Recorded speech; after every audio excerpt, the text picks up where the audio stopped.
In the heart of Africa's Serengeti, where the land stretches endlessly under an unforgiving sun, there are nights that change everything, nights where the balance of nature shifts so violently that even the most experienced rangers struggle to comprehend what they've witnessed. This is one of those stories, a story about a lioness named Amara, and the single night that would test every fiber of her being, push her to the absolute breaking point, and ultimately force her to make a decision that would echo across the African plains for years to come. Before we dive into what happened on that devastating night, you need to understand who Amara was. She wasn't the biggest lioness in her pride. She wasn't the fastest hunter or the strongest fighter. But what she was, what made her different from every other lioness in the Serengeti, was her heart, her capacity for love, for protection, for sacrifice. She had dedicated her entire existence to one thing, motherhood, and she was exceptional at it. The year was 2019 when Amara first became pregnant. She was 4 years old, in her prime, perfectly built to carry and deliver healthy cubs. The pregnancy lasted 110 days, every single one of which she spent preparing, nesting, building a den that would be safe enough to raise her first litter. She found a rocky outcrop about 2 kilometers from the pride's main territory, hidden among dense acacia trees and tall grass. The location was perfect, elevated enough to spot approaching danger, hidden enough to keep her cubs safe. In June of that year, she gave birth to 4 cubs, 3 males and 1 female. They were perfect. Their eyes were tight shut when they emerged, their tiny bodies covered in wet fur that dried into the softest golden coat. Amara spent the first 3 weeks barely leaving the den, nursing them constantly, licking them clean, keeping them warm during the cold desert nights. She was absolutely consumed with motherhood, and she was brilliant at it. By the time the cubs reached 3 months old, they were thick with milk fat, playful and curious, starting to show the first hints of hunting instinct. Amara would watch them from the shade of an acacia tree, her maternal instinct burning so bright it seemed to radiate from her very being. Other lionesses in the pride would pass by and comment on what an incredible mother she was. The cubs were always healthy, always alert, always full of energy. Amara had given them everything. But here's the thing about the African savannah. Peace never lasts forever, and paradise always has a price. If you love stories about the raw reality of wildlife, about the incredible mothers in nature who would do anything for their young, hit that subscribe button right now and turn on notifications, because what happens next will break your heart in ways you won't expect. 120 days into motherhood, Amara's world was as close to perfect as it could possibly be. Her 4 cubs were now 8 months old. They were learning to hunt. The pride had recently made a massive buffalo kill, and food was abundant. The den was secure, the weather had been mild, everything that could go right had gone right. Amara had beaten the odds. Most lion cubs don't survive to this age, but hers had. All 4 of them had thrived under her protection and care. On August 14, 2019, Amara made a decision that would haunt her for the rest of her life. She had been nursing her cubs constantly for 8 months, and her body was exhausted. She needed to hunt. She needed real food, not just the scraps she'd taken from the pride's kills while staying close to her den. She made an arrangement with her sister, a lioness named Kala, to watch the cubs for the afternoon. Kala was trustworthy. She had raised cubs of her own. The 4 young lions knew her well. Amara left at 2:15 in the afternoon, confident that her cubs were safe. She and 2 other lionesses from the pride headed south toward the river where zebra herds were known to gather. The hunt was supposed to take maybe 3 hours, 4 at most. She would be back well before dark, well before the most dangerous hours of the night when nocturnal predators emerged. The hunt went perfectly. They found a small herd of zebras near the water's edge at 3:40 p.m. The stalking took an hour. The actual hunt lasted 40 seconds. By 4:55 p.m., the 3 lionesses were sitting with a fresh kill, beginning to feed. Amara ate heavily, knowing this meal would sustain her for several days. She was relaxed, content, thinking about her cubs waiting back at the den, probably playing in the dying afternoon light. She had no way of knowing what was happening at that exact moment 2 kilometers away. At 4:48 p.m., while Amara and the others were still bringing down the zebra, a coalition of 5 nomadic male lions had discovered the scent of her den. These weren't young, inexperienced males looking for territory. These were hardened, battle-scarred warriors who had been wandering the Serengeti for 3 years, constantly searching for prides to invade, territories to claim, and any advantage they could exploit to survive. Their leader was a massive male named Kombe, who carried a deep scar across his face and missing part of his right ear. His teeth were worn from years of fighting, and his mane was torn in a dozen places. He'd been killed more times than most lions survive, but he kept coming back, kept fighting, kept pushing forward no matter what the savannah threw at him. The nomads had been tracking this particular pride for weeks. They knew roughly where the main territory was. They knew the pride was relatively small. What they didn't know, what they couldn't have known, was that a lioness had foolishly left her cubs alone with just one guardian in a den only 2 kilometers away. Carla heard them first, the sound of 5 massive males moving through the grass with no attempt to hide. She knew immediately what this meant: nomadic males, predators hunting predators, and she was outnumbered 5 to 1 with 4 vulnerable cubs depending on her. For exactly 47 seconds, Carla considered staying to fight, but she looked at the 4 cubs, saw the fear in their eyes, and made a decision that she would regret for the rest of her life. She ran. The cubs called after her, their high-pitched mews echoing through the acacia trees. But Carla didn't stop. She ran toward the pride's main territory, running to get help, running to get reinforcements, convinced that she could make it, convinced that she could bring back enough lionesses to drive the nomads away before any real damage was done. But she didn't know how fast 5 starving males could move. At 5:04 p.m., Combe and his coalition reached the den. The 4 cubs were huddled inside, their tiny bodies pressed against each other, confused and frightened by the sudden abandonment. They were 8 months old enough to hunt small prey, old enough to know what hunger was, but nowhere near old enough to defend themselves against 5 adult males who outweighed each of them by 400 pounds. What happened in the next 8 minutes would be something that no animal should ever have to witness. Something that no amount of time could ever erase. The nomads didn't kill the cubs out of hunger. They didn't kill them out of anger or territorial defense. In lion society, when new males take over a pride, they kill all cubs to bring the females back into heat so they can father their own offspring. It's not cruelty in the way we understand it. It's evolution. It's genetics. It's millions of years of programming that says a male's job is to spread his genes and eliminate competition. But understanding the reason doesn't make it any less devastating. The largest of the nomads, a male almost as big as Combe, lunged into the den with his mouth open. The first to die was the smallest cub, the female, the one Amara called Zuri. It was over before she could even make a sound. A killing bite to the throat, delivered by an animal that weighed nearly 500 pounds. Her tiny body went limp. The 3 males tried to scatter, their survival instinct kicking in, but there was nowhere to go. The den had only one entrance, and 5 hungry males were blocking it. One male escaped the den, running desperately into the grassland, and almost made it. He got maybe 15 meters before Combe caught him, his massive jaws closing around the cub's spine and snapping it like a stick, dead before he hit the ground. The second escaped, running in a different direction, trying to use the terrain to lose his pursuer. He made it almost 20 meters, his little legs pumping frantically, his instincts screaming at him to run, to survive, to reach his mother. But a male named Shakir, younger and more agile than the others, cut him off and brought him down in a tangle of blood and screaming. The third cub never even made it out of the den. At 5:12 p.m., 8 minutes after it began, it was over. All 4 of Amara's cubs were dead. 4 lives that had begun with so much promise, so much potential, so much of their mother's love and sacrifice, were gone in 8 minutes. The nomads didn't eat them. They just killed them, left the bodies scattered around the den and the grassland. 4 tiny corpses as a message to the pride, a declaration that this territory belonged to them now. Carla reached the main pride territory at 5:18 p.m. with her warning. 4 lionesses mobilized immediately, knowing exactly what nomadic males meant, knowing exactly what they came for. They ran as fast as they could toward the den, covering the 2 kilometers in just over 3 minutes. But they were too late. By the time they arrived at 5:21 p.m., Combe and his coalition were already gone, melting back into the grassland to wait and see if the lionesses would come. One of the lionesses who reached the den first was Carla. She saw what had happened, and the guilt nearly broke her. The other 3 lionesses saw it too, and one of them, a lioness named Mara, realized something that made her blood run cold. Amara had left her cubs with Carla.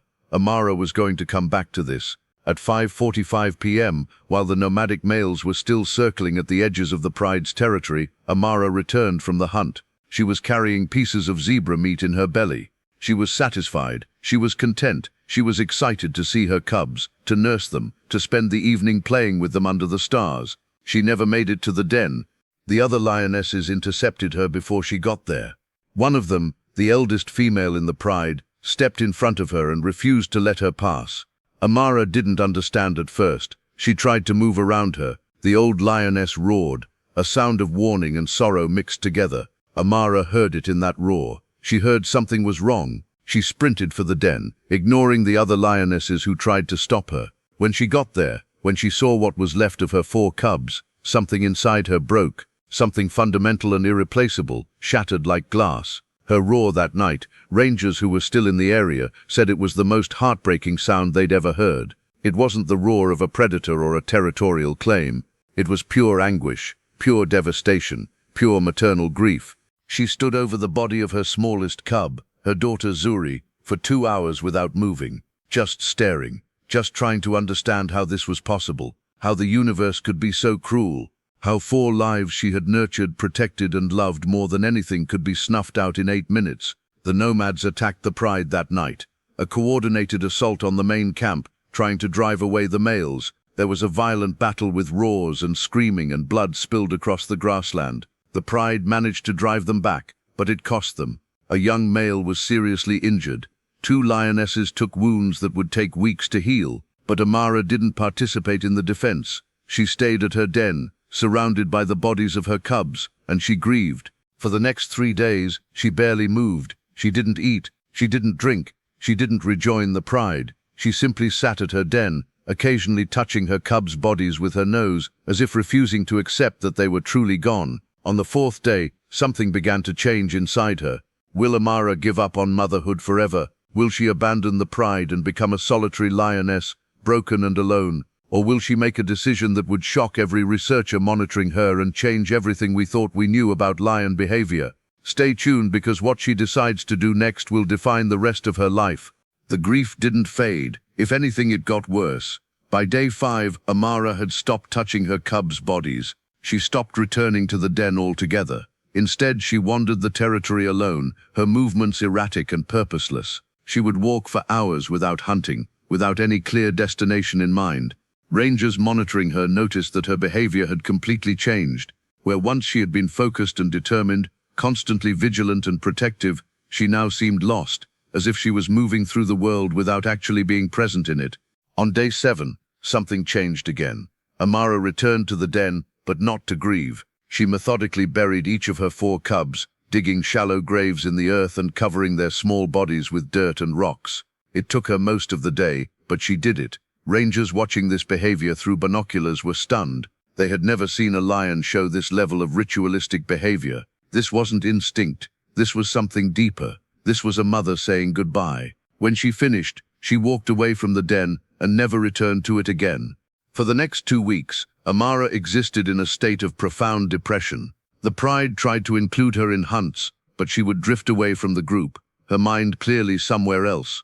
She ate when food was available, but she didn't seem to enjoy it. She would lie in the shade for hours, staring at nothing, occasionally making soft vocalizations that sounded almost like crying. The other lionesses gave her space. They understood, in whatever way animals understand these things, that she was broken. But here's where the story takes a turn that would shock every wildlife researcher who had been following Amara's tragedy.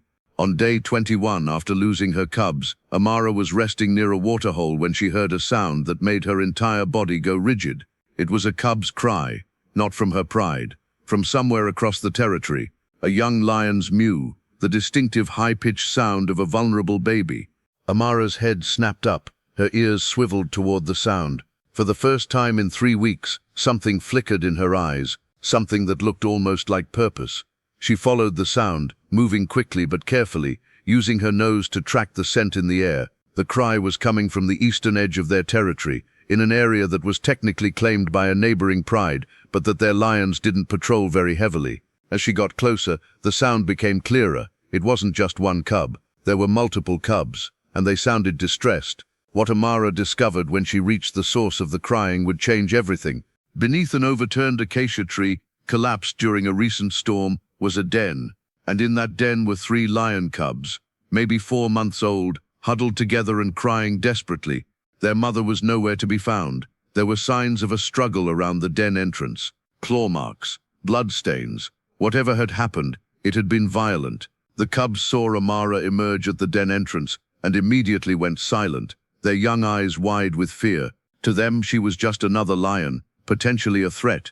But Amara didn't move aggressively. She didn't growl or bare her teeth. Instead, she did something that made the rangers watching through their binoculars gasp in disbelief. She lay down at the den entrance and began to vocalize softly, the exact same sounds she had made to her own cubs. Gentle, nurturing, maternal calls that said safety, that said protection, that said you're not alone. The cubs' fear gradually faded. The smallest one, a tiny male barely bigger than a house cat, cautiously approached Amara. She didn't move. She let him sniff her, let him climb on her, let him explore. Within minutes, all 3 cubs were climbing on her body, trying to nurse from her. But Amara had a problem. She had no milk to give them. Her cubs were dead. She had no reason to lactate. She wasn't pregnant. There was nothing her body could provide except warmth and protection. And yet, she didn't leave. She stayed at that den all through the night, lying on her side, letting the 3 orphaned cubs cluster against her body. Somewhere in the darkness, the mother of these cubs was dead or dying, or simply gone. Perhaps she had been killed by nomadic males. Perhaps a predator had gotten her. Perhaps she had simply abandoned them. Whatever the cause, these 3 cubs were orphans. In the wild, orphaned cubs without a mother rarely survive more than a few days. They need milk. They need protection. They need someone to teach them how to survive. Most lions would have killed them. They were from a different pride, after all. Competition for resources. That's how the wild works. But Amara wasn't most lions. When dawn broke on day 22, Amara was still there. The 3 cubs were still clustered against her, sleeping peacefully for the first time since their mother disappeared. She had given them something they desperately needed: safety, the illusion of a mother's protection. Even if it was temporary, even if she couldn't actually nurse them, she had given them hope.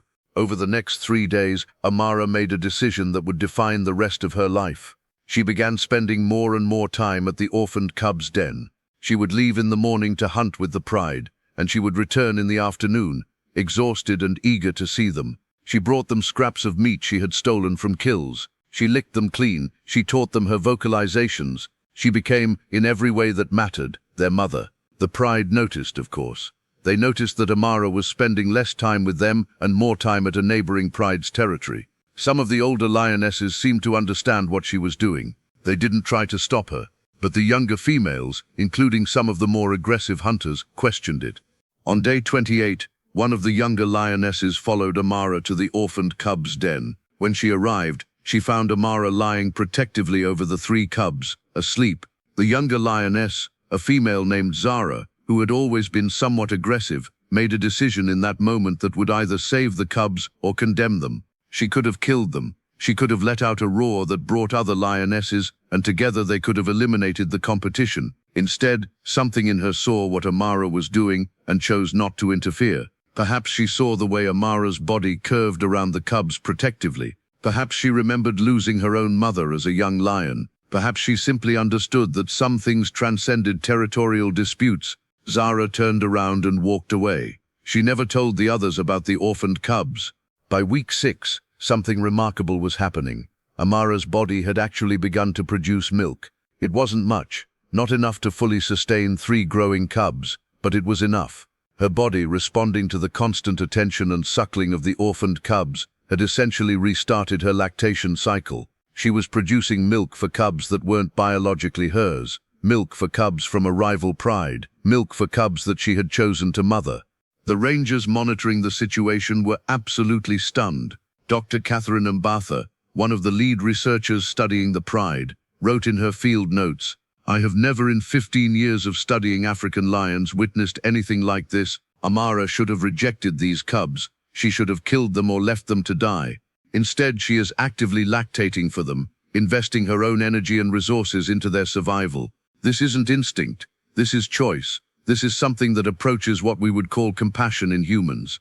By week 12, the orphaned cubs had grown significantly. They were now strong enough to begin learning to hunt. And who taught them? Amara. She brought them small prey, a mouse, a bird, a baby hyrax. She showed them how to stalk, how to pounce, how to use their claws. She was teaching them how to survive.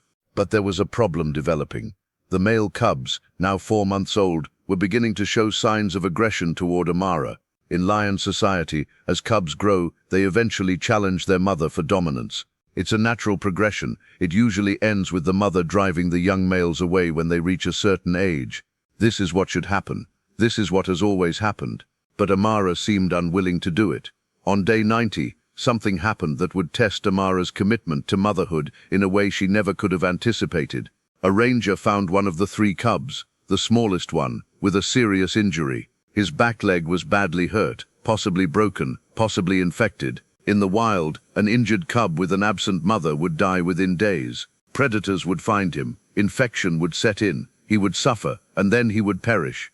Amara didn't abandon him. She stayed with him constantly for 4 days. She brought him food. She kept his wound as clean as she could with her tongue. She laid on him during the cold nights to keep him warm. She treated that injured cub exactly as she would have treated her own biological offspring. And slowly, incredibly, the cub began to heal.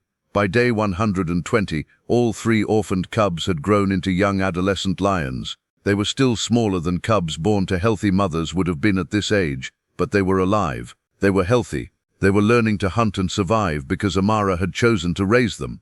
The questions the rangers began asking themselves were profound. What happens when the pride discovers that Amara has basically stolen 3 cubs from a neighboring pride and raised them as her own? What happens when the male cubs grow into actual adult males who could threaten the pride's dynamics? What happens when Amara's choice, her moment of compassion, runs up against the brutal realities of lion society? The answer came on day 135. One of the neighboring pride's males, a large lion named Simba, had been tracking his missing cubs for months. He followed their scent, followed the trail of Amara's mothering, and arrived at the den on a clear morning in late November. What he found shocked him. His 3 cubs were alive, healthy, obviously well cared for, and they were with a lioness he recognized from the neighboring pride, the famous mourning lioness who had lost her own cubs. For a long moment, the 2 lions stared at each other. Amara stood protectively in front of the 3 cubs, her body tense, her eyes defiant. Simba looked at his cubs, clearly confused. They didn't seem afraid. They didn't seem abused or mistreated. In fact, they seemed healthy and content. More than that, they seemed to genuinely love the lioness standing between them and their biological father. What happened next would become one of the most documented moments in African lion behavioral history. Simba approached slowly, carefully. Amara didn't move, didn't back down. He sniffed each of his cubs, and they responded with joy, with the kind of enthusiasm young lions show when they recognize a parent. But then something unexpected happened. Simba turned to Amara, and instead of attacking her, instead of reclaiming his cubs by force, he did something that made the rangers gasp so loudly they almost dropped their binoculars. He touched his nose to hers. It was a gesture of respect, a greeting, a recognition of what she had done. Simba understood. Somehow, in whatever way lions understand these things, he grasped that this lioness had saved his cubs' lives, that she had taken 3 orphans and given them everything, risked her own position in her pride, sacrificed her own comfort and security to mother cubs that weren't hers. For 3 hours, Simba stayed with his cubs and Amara. He didn't try to reclaim them. He didn't fight. He simply stayed. And then, as the afternoon sun began to slant toward the horizon, he turned and walked away. He left his cubs with her. Whether this was a conscious decision on Simba's part, whether he was actively choosing to let Amara continue raising his cubs, or whether he simply understood that these cubs were safer and healthier with her than they would be with him, no one could say for certain. But the result was the same. Amara kept the cubs. Over the following months, something remarkable emerged. The neighboring pride, which should have been hostile to Amara's presence in their territory, actually began to tolerate it. Other lionesses started bringing Amara meat from their kills. They started helping her care for the cubs. It was as if the entire pride recognized what she was doing and chose to support it. By day 250, the 3 orphaned cubs had been with Amara for nearly 8 months. They were strong, healthy, well-fed, and thriving. They had learned to hunt. They had learned the territorial boundaries. They had learned how to survive in the African wilderness. And more importantly, they had learned what it meant to be loved by a mother. Amara had transformed from a broken, devastated lioness mourning the loss of her 4 cubs into something else entirely. She had become a savior, a protector, a mother to cubs that weren't hers, in defiance of every biological imperative that said she should have rejected them. The rangers who had documented Amara's journey watched her with tears in their eyes. They had expected her to break. They had expected her to sink deeper into depression, to possibly even take her own life in some way. Instead, she had done something extraordinary. She had taken the worst tragedy that could befall a mother and transformed it into an act of grace. But the story didn't end there, because in the animal kingdom, every choice has consequences, and every act of compassion eventually runs up against the brutal realities of survival. By day 300, something unexpected happened in the territory.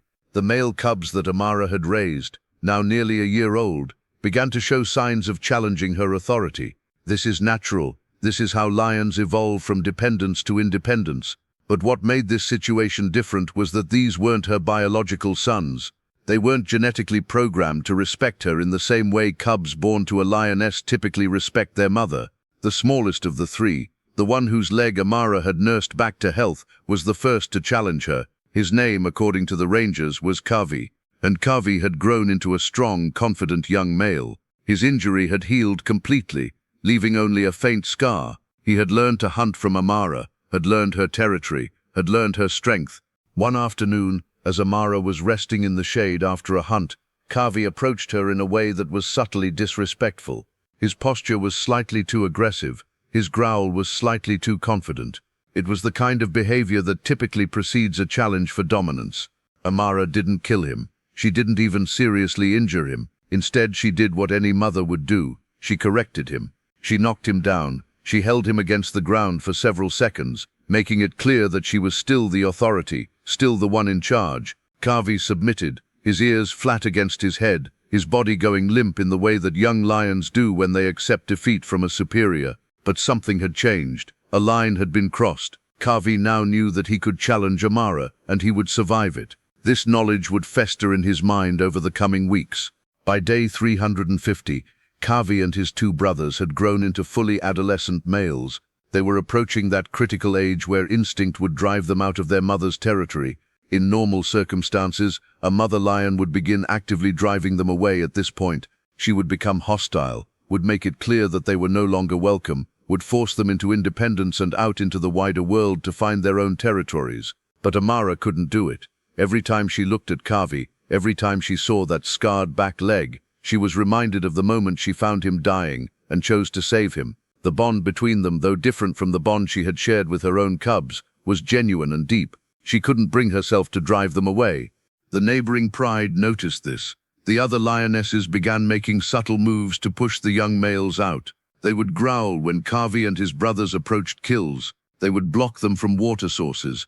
They were trying to force what Amara wouldn't force, but Amara kept protecting them. She would save meat for them. She would share water. She would stand between them and the aggression of the other pride members. This created tension, real, palpable tension within the pride. The other lionesses respected Amara's loss, respected what she had done for the orphaned cubs, but they also understood the harsh realities of lion society. Young males needed to leave. That was the law of nature. Young males who stayed too long either fought their way to dominance or were eventually driven out through violence. There was no middle ground. On day 410, the situation came to a head. A coalition of 3 nomadic males appeared at the territory's border.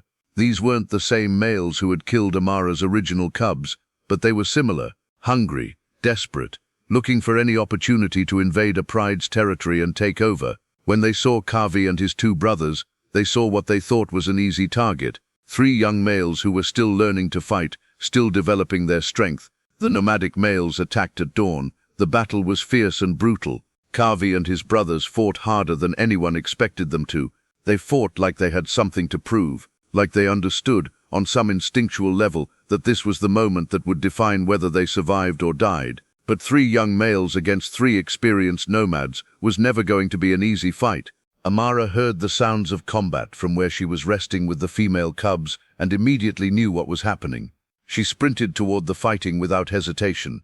When she arrived, she saw one of the nomadic males had Kavi pinned to the ground, his jaws closing around the young lion's throat. Something inside Amara snapped. She launched herself at the nomadic male with a fury that shocked everyone watching. The two collided mid-air, and suddenly Amara was fighting for her life, fighting for the life of the cub she had raised from near death. The battle that followed lasted 12 minutes. It was vicious and violent, and by the end, Amara had driven off all 3 nomadic males, but the cost was devastating. Amara took a serious wound to her shoulder. One of Kavi's brothers was badly injured. The second brother was limping with what looked like a broken leg. But they had survived. Kavi had survived.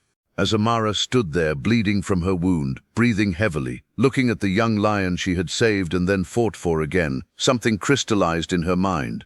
This wasn't just about mourning anymore. This wasn't just about replacing her lost cubs. This was about a choice she had made, repeatedly, to love and protect and sacrifice for cubs that weren't biologically hers. Over the next week, as Amara's wound slowly healed, the pride's dynamics began to shift. The other lionesses, witnesses to how fiercely Amara had fought for Kavi and his brothers, began to treat them differently. They weren't quite as aggressive, they weren't quite as hostile. Something about Amara's sacrifice had earned them respect. But the real turning point came when the wounded brother's leg began to heal incorrectly. It was setting at an odd angle. He would likely walk with a permanent limp for the rest of his life. When the other lionesses realized this, some of them actually began helping him heal. They would bring him food. They would keep him company during the day when the pride hunted. What Amara had started, what her choice to mother orphaned cubs had begun, was rippling outward through the entire pride. She was teaching them compassion. She was showing them that there was another way to survive beyond pure aggression and territorial dominance. By day 500, Kavi and his brothers had made a decision that shocked the rangers monitoring them. Instead of leaving the territory like young males typically do, instead of going out into the world to find their own prides or establish their own territories, they chose to stay. They chose to remain with Amara. They chose to continue being her cubs, her sons, her family. This was unprecedented. This violated every instinct, every evolutionary drive, every biological imperative that young male lions possessed. And yet, it was happening. Kavi and his brothers were staying. The neighboring pride, instead of being threatened by this, actually seemed to accept it. Perhaps because they saw how Kavi and his brothers contributed to the defense of the territory. Perhaps because they recognized something in these young males that was different. They had been raised not just by a mother, but by a mother who had chosen them. A mother who had sacrificed everything to keep them alive. Amara had created something that shouldn't exist in the animal kingdom. She had created a family based not on genetics but on choice, based not on dominance hierarchies but on love. By day 600, Amara's life had fundamentally transformed. She was still grieving her 4 biological cubs. That pain would never completely go away. But she was no longer a broken lioness consumed by despair. She was a mother, a protector, a creator of something beautiful in a harsh and unforgiving world. The rangers who had documented her entire journey wrote extensive reports about what they had witnessed. Scientists debated whether what Amara had done was truly compassion or simply an extension of maternal instinct. Behaviorists argued about what it meant for our understanding of animal intelligence and emotion. But to Amara, it was simple. She had lost 4 cubs. The universe had taken them from her in the cruelest way possible, and she could have let that destroy her. She could have given up on motherhood, given up on life, let the grief consume her completely. Instead, she had chosen to take that loss and transform it into life. She had chosen to save 3 orphans and give them everything she had. The final decision that Amara made shocked the Savannah in a way that no one could have predicted, because by day 650, something was about to happen that would test everything she had built, everything she had created, everything she had sacrificed for. Kavi, now nearly 2 years old and approaching full maturity, had grown into an exceptional young male. He was strong and intelligent and loyal. He had inherited Amara's strategic mind and her capacity for compassion, and he had begun to show interest in something that would change everything. He was interested in taking over a portion of the pride's territory, not through violence or aggression, but through cooperation. He wanted to stay, yes, but he also wanted to establish himself as a protector, as a leader, as a male who could contribute to the pride's survival and stability. The older males in the pride, the ones who had fathered some of the current lionesses, initially resisted this. But when Amara made a gesture of support, when she stood beside Kavi during a territorial patrol, something shifted. The pride began to accept what had seemed impossible. Kavi was being integrated into the pride's power structure, not as an outsider or a rival, but as an asset. A young male who had been raised by Amara, who had been taught not just how to hunt and fight, but how to protect and care for his family. This had never happened before. In normal pride dynamics, young males either left to find their own territory, or they fought for dominance until one died or was driven away. There was no integration. There was no acceptance of a young male into the family structure in this way. But Amara had changed the rules, or perhaps she had revealed rules that had always existed, rules that were just waiting for someone brave enough to embrace them. By day 700, rangers noted something extraordinary in their observations. Kavi was actually helping to protect the cubs born to other lionesses in the pride. He was bringing them food when their mothers were hunting. He was teaching them to hunt. He was, essentially, being a father figure to cubs that weren't his own. He was doing exactly what Amara had done for him. He was passing forward the lesson of compassion, the lesson that family wasn't just about genetics, but about choice and commitment and unconditional love. Dr. Catherine Mbatha, the lead researcher, made an entry in her field journal that would be quoted in academic papers for decades to come. What we are witnessing with Amara and her adopted cubs, particularly with Kavi's integration into the pride and his behavior toward younger cubs, suggests something profound about lion society that we have fundamentally misunderstood. We have always assumed that lions operate purely on instinct, purely on dominance, hierarchies, and territorial aggression. But what Amara has shown us is that lions are capable of something more. They are capable of choice. They are capable of love that transcends biology. They are capable of creating family out of loss. The question now becomes, will this new model of family and pride dynamics persist? Will other lionesses learn from Amara's example? Will Kavi's generation raise their own cubs with this same understanding of what family can be? These are questions that will take years to answer. But what we can say with certainty is that Amara has changed how we understand these animals forever. She has shown us that in the face of the cruelest losses, in the face of devastation that should have broken her spirit completely, she chose something different. She chose compassion. She chose love. She chose to build instead of destroy. And that choice has rippled outward in ways that are only beginning to be understood. 1,000 days.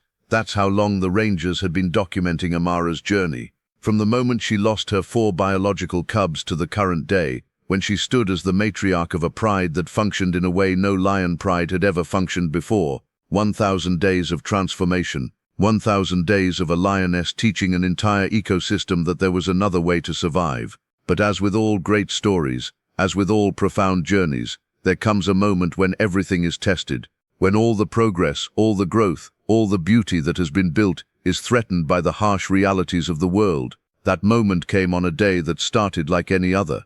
The dry season had settled over the Serengeti with its usual brutality. Water sources were drying up. Prey herds were migrating away. The territorial boundaries that Amara's pride maintained were becoming harder to defend because food was becoming scarcer. This is when lions are most desperate, most aggressive, most dangerous. This is when alliances are tested and pride structures are stretched to their breaking point. On day 993, a new coalition of nomadic males appeared at the territory's edge. Unlike the previous invaders, this group was massive. 7 males, all in their prime, all bearing the scars of having survived multiple territorial battles. They were seasoned warriors, looking for an easy victory, and they had identified Amara's pride as a target. The numbers were overwhelming. Amara's pride had grown to about 15 lionesses and 4 adult males, including Kavi and his 2 brothers. 15 to 7 seemed manageable in theory, but the nomadic males were larger on average, more experienced, more desperate, and they were attacking with the coordination of a group that had fought together many times before. The initial assault came at dawn. The nomads hit the pride's central camp with a coordinated charge that sent everyone scattering.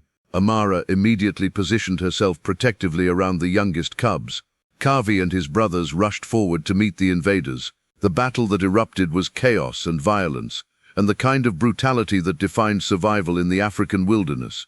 For the first hour, it seemed like Amara's pride might actually hold their ground. Kavi fought with the ferocity of a lion who had everything to lose. His brothers fought beside him with the same intensity. The lionesses coordinated their attacks with the kind of precision that comes from hunting together for years.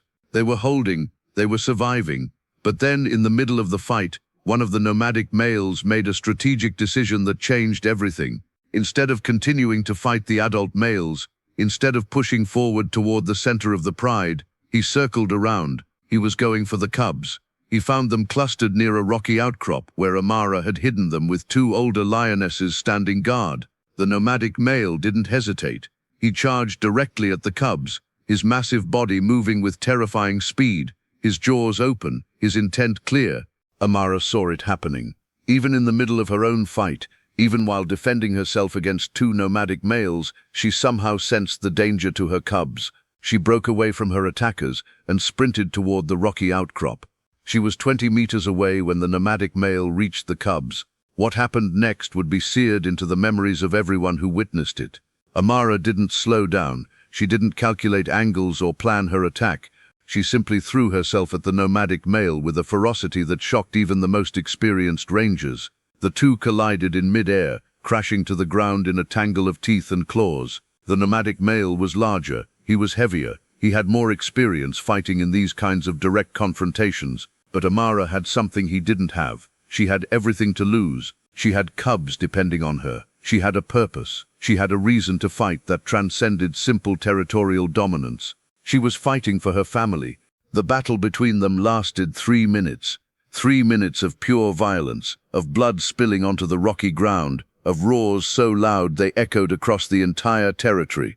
In the end, Amara managed to drive the nomadic male back. She had wounds on her face, her shoulder, her flank. Blood matted her fur, but she was between the cubs and their attacker, and she would not move. The nomadic male, seeing that he wasn't going to get past her, rejoined the main battle. But the cost to Amara was severe.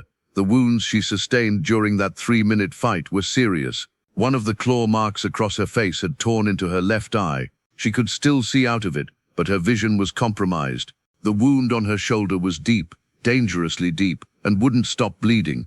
The battle raged for 3 more hours. In the end, Amara's pride held their territory, but just barely. 3 lionesses were seriously wounded. Kavi's younger brother had suffered a broken rib and was breathing with difficulty. One of the nomadic males was dead, killed in a ferocious fight with Kavi. The others retreated, but everyone knew they would be back. Nomadic males don't give up after one failed invasion. They regroup, they plan, they try again. Over the next week, as Amara recovered from her wounds, something became increasingly clear. She wasn't healing properly. The wound on her shoulder had become infected. Her left eye, damaged in the fight, was becoming increasingly difficult for her to see out of. And more concerning than the physical wounds was something the rangers noticed in her behavior. Amara was moving slower. She was tiring more easily during hunts. She was spending more time resting and less time actively engaged in the pride's activities. She was aging, not just in the normal way that animals age, but rapidly, as if the accumulated stress and trauma of the past 1,000 days was suddenly catching up with her all at once. Dr. Mbatha, reviewing the medical data collected by the research team, made a grim calculation. Amara was roughly 9 years old, which was old for a wild lioness. Most lions in the Serengeti lived to about 11 or 12 in the best circumstances. Given the infections in her wounds and the general wear and tear on her body, Mbatha estimated that Amara probably had somewhere between 6 months and 2 years left. The question that everyone was asking, the question that haunted the research team, was what would happen to the pride when Amara died? What would happen to the structure she had built? What would happen to Kavi and his brothers? What would happen to the cubs she had adopted and the cubs born to other lionesses that she had helped raise? Would the pride collapse without her guiding presence? Would they revert to traditional territorial aggression and dominance hierarchies? Would everything she had built, all the lessons she had taught about compassion and family, die with her? The answer came much sooner than anyone expected. On day 1047, Amara made a decision that would define her legacy forever. She called a gathering of the pride, not in the formal way that humans might call a meeting, but in the way that lions communicate through vocalizations and physical presence. She made it clear that she wanted everyone present, the adult males, including Kavi and his brothers, the lionesses, the older cubs, everyone. When the pride had assembled, Amara did something extraordinary. She walked to the center of the group, and she positioned Kavi directly beside her. Then she began a series of vocalizations and physical gestures that were unmistakable in their meaning. She was presenting Kavi as the next leader. She was passing the torch. Kavi seemed to understand immediately. The young male stepped forward, and the rest of the pride watched as Amara touched her nose to his, a gesture of respect and blessing. It was a coronation of sorts, a passing of authority from one generation to the next. But more than that, it was a statement. Amara was telling her pride that the future didn't depend solely on her. The future belonged to the next generation. The future belonged to Kavi, who had been raised not just to hunt and fight, but to lead with compassion. The future belonged to lions who understood that family wasn't just about genetics or dominance, but about choice and commitment and unconditional love. Over the following weeks, Kavi began taking on more and more of the pride's leadership responsibilities. He led hunts, he defended territorial boundaries, he settled disputes between lionesses, he protected cubs, and he did all of it with a gentleness and intelligence that bore Amara's influence. He had learned from the greatest teacher he could have had. He had learned from a mother who had chosen him, who had sacrificed everything for him, who had shown him that strength didn't mean cruelty and that leadership didn't require dominance through fear. By day 1100, Amara was moving very little. The infections in her wounds had finally cleared, but they had left her weakened and exhausted. She spent most of her time resting in the shade, watching the pride move through their daily routines. She watched Kavi defend the territory from another group of nomadic males. She watched the younger cubs that she had helped raise learning to hunt. She watched her pride, her family, her legacy, continuing on without her. On clear nights, when the moon was full and bright, rangers reported seeing Amara standing alone on a rocky outcrop, looking out across the territory. She wasn't growling or vocalizing. She was simply watching, simply bearing witness to the world she had helped create. The end came on day 1134. It was a peaceful death, as peaceful as death can be in the African wilderness.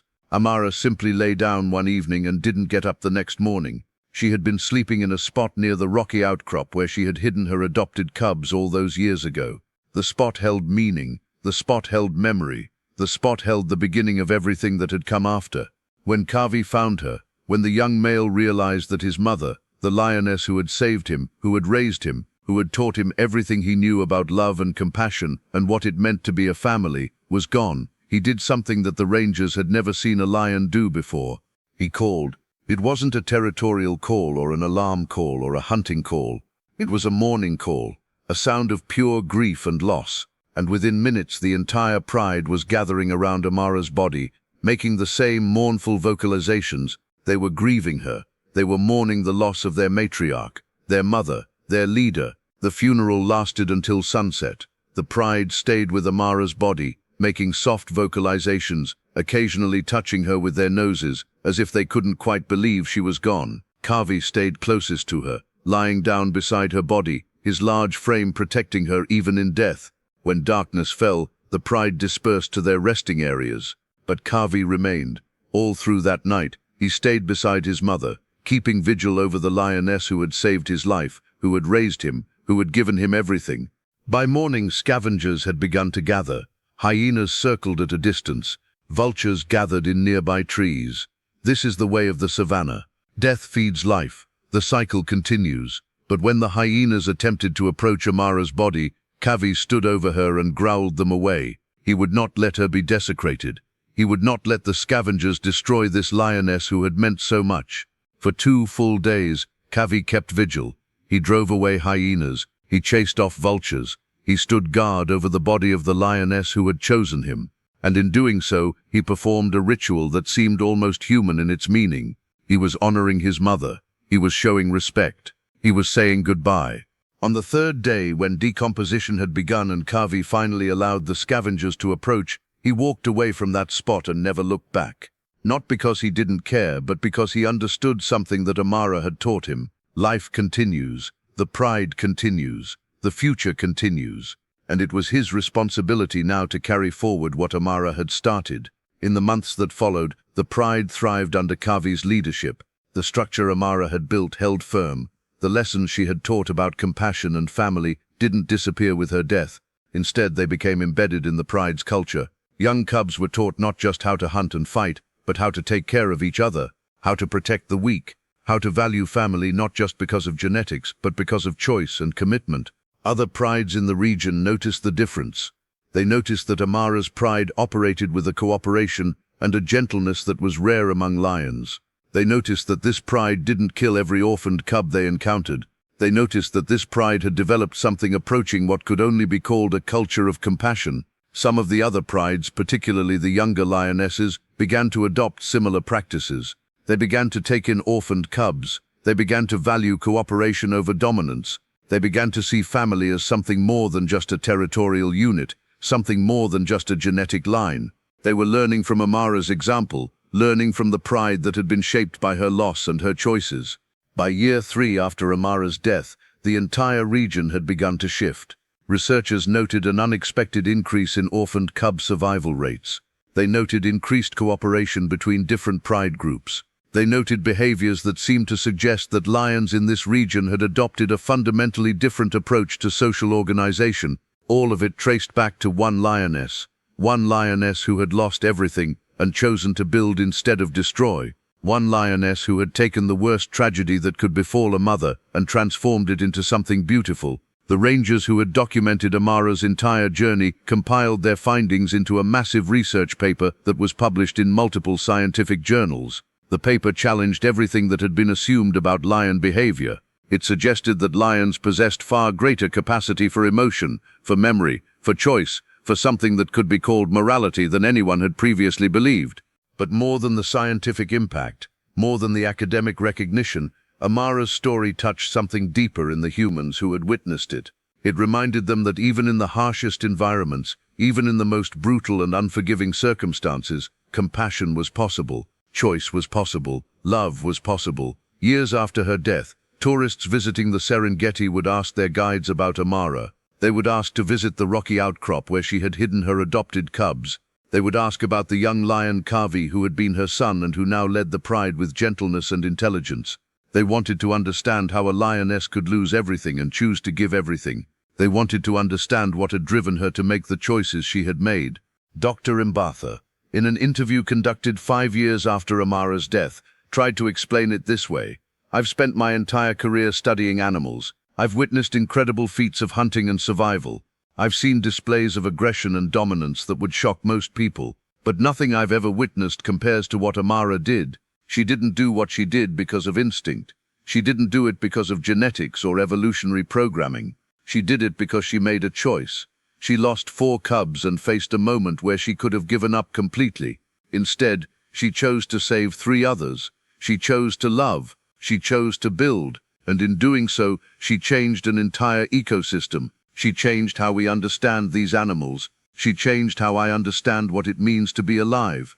The final decision that Amara made, the decision to pass leadership to Kavi, to step back and allow the next generation to carry forward her legacy, was perhaps the most profound of all. Because in that decision, she acknowledged something fundamental. She acknowledged that she was not the purpose of the pride. The pride was not meant to revolve around her or her tragedy. The purpose of the pride was to continue. The purpose was to survive and to grow and to learn from what had come before. And in stepping back, in allowing Kavi to lead, in trusting in the next generation, Amara ensured that her legacy would outlive her. It would not die with her. It would continue forward, carried in the genes and the behaviors and the cultural practices of countless lions that would come after her. In the end, Amara's story wasn't about one lioness mourning the loss of her cubs. It was about what happens when grief is transformed into purpose. What happens when loss is transformed into love. What happens when a mother chooses to see the world not as a place of endless tragedy, but as a place where compassion is still possible, where love is still possible, where family can be built not just from blood, but from choice. The Serengeti is vast and harsh and unforgiving. But because of one lioness, because of the choices she made and the family she built, it's also a place where a young orphaned cub can find a mother, where a broken heart can be healed, where the worst loss can become the beginning of the greatest gift. Amara's final roar, the one she released the night she fought to protect her adopted cubs, echoed across the Serengeti for years. Not literally, of course, but in the hearts and minds of everyone who heard her story, in the behaviors of the lions who inherited her legacy, in the way the African wilderness continued to function because of the lessons she taught. That roar never truly faded. It still echoes today, a reminder that even in the cruelest moments, even when the universe seems designed to break us, we still have the power to choose. We still have the power to love. We still have the power to build something beautiful out of the ruins of our loss. This is the story of Amara, a lioness who lost everything and gave everything. A lioness who taught an entire ecosystem that there was another way to survive. A lioness whose final decision shocked the savannah and changed the world. And in remembering her, in telling her story, we remember something fundamental about ourselves. We remember that we are capable of so much more than we believe. We are capable of choosing compassion over cruelty. We are capable of building family out of choice. We are capable of transforming our deepest losses into our greatest gifts. This is nature's truth. This is Amara's truth. And now it's part of all of us.